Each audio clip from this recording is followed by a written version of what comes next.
2025 gore rapera. Iri gore raive chiororo akapinda akabuda ziya semugore iroro. 2025 nemijolo yekuororo varume vaibhanga kana kumaroro. Mauto vakomana vana kuzomirira kunzi oiroro kwamashwede matuke ekuti vanhu wairamba. Chimuti akaenda nacho mwene webhawa zvichimutodo chakati mbambamba ndo zvairamba. Chipo akadya dikita remaoko ake. 2025 great men aidzifambira nemakumbo ake. Aingoti makumbo kuvanhu mujaya vakati kuvanhu mai Jeremaya. Dare rakati vakomana mukodzere Jeremaya. Sahwira aiti ndoziva zvakaitika handina kurasa waya. Chishanu chababa Johani raive gore redzimota nemawaya. Masikiri echigevha ndo akatoresa Alicious. Mbudzi dzakasimudza winzi muna 2025. Vakomana vainzi vapei 20 kana makore 25. Captain Britain vaipinda nemoyo totally. Sulu akarovera moyo kukwira makata. Hudhu gore rawana mudiwa. Gore ratizi rastana.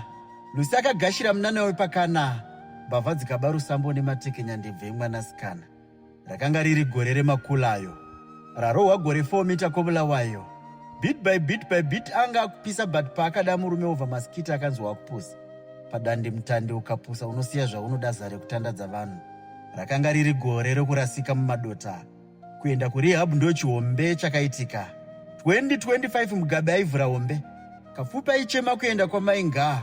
Ivo vachiti ndiani anoda murume anoruma dhodho kuti Nga. Comment section yaibvira patakaverenga. Olaipa mvura woterera. Kubva kumahombe kombe dzamara kumapeto achitevera.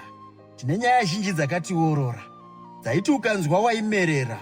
Holiday night ngaisiye matambo mupeta ngaipere. Baba Harare vakadzoka kujiti vaiti kuchechi kune mapere. Kwanyati kwakataurwa zvesiki yeblue. Naudze nhango nengo nenhingi. 2025 gore remambama. Kare hagare ari kare ndaimbozive ndichave pano nhasi. Maitanaka for the people. Type ipi. Vanhu vaitokudza usati fendere. Kuda kutitira chifende here. Miswa kudhara ikoko. Takanofadaya 2025 gore rapera namambo. Guramatunhu ndiri nyanzvi yemanzwi. Ane musikanzwi achibaya semunzwa svikiro. Rende tembo bari muna 2026. Mozongotengawo mota neElite Express Motors. Takaenda.